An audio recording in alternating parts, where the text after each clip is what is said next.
بسم اللہ الرحمن الرحیم۔ اسلامک اسٹڈی کے ریلیٹڈ انتہائی اہم معلومات۔ صفی اللہ کس پیغمبر کا لقب ہے؟ تو یہ حضرت آدم علیہ السلام کو صفی اللہ کہا جاتا ہے۔ نیکسٹ، ابو البشر کس نبی کو کہتے ہیں؟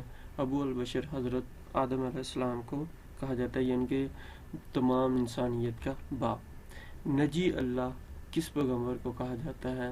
تو نجی اللہ حضرت نوح علیہ السلام کو کہا جاتا ہے۔ سام ہام دریافت کس پیغمبر کے بیٹے تھے؟ حضرت نوح علیہ السلام کے۔ میدان احد میں کون سے پیغمبر دفن ہیں؟ حضرت ہارون علیہ السلام۔ اذان کی ابتدا کب ہوئی؟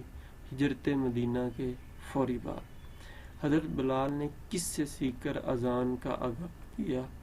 حضرت عبداللہ بن زید سے۔ وہ کون سی نماز ہے جس میں سجدہ نہیں ہے؟ نماز جنازہ۔ نماز جمعہ باقاعدہ واجب ہونے کا حکم کب ہوا؟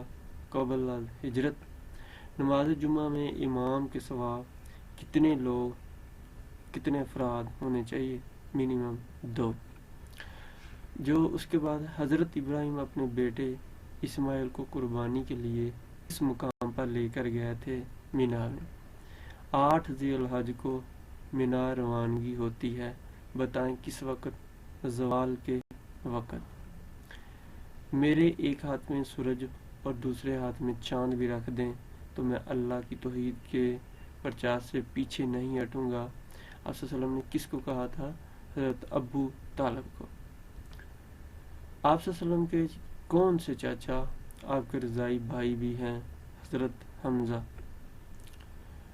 حضرت آمنہ اپنی کنیز ام ایمن کے ہمراہ آپ صلی اللہ علیہ وسلم کے ساتھ مدینہ میں اپنے میکے بنو بخار تشریف لائیں۔ آپ کتنا عرصہ وہاں مقیم رہیں؟ 1 ماہ۔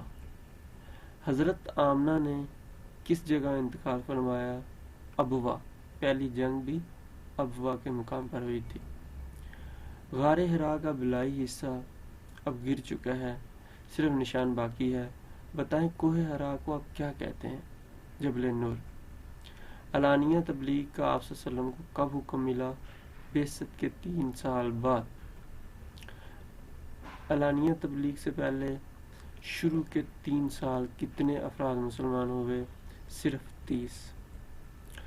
مکہ میں سب سے پہلے کتاب وحی کا شرف کس کو حاصل ہوا؟ رجیل بن عبداللہ قندی رضی اللہ تعالیٰ عنہ۔ کسی بھی ٹیسٹ کی تیاری کے لیے بہترین ویب سائٹ جو ہے testpoint.pk ہے، یہاں سے آپ PDF میں بھی ڈاؤن لوڈ کر سکتے ہیں۔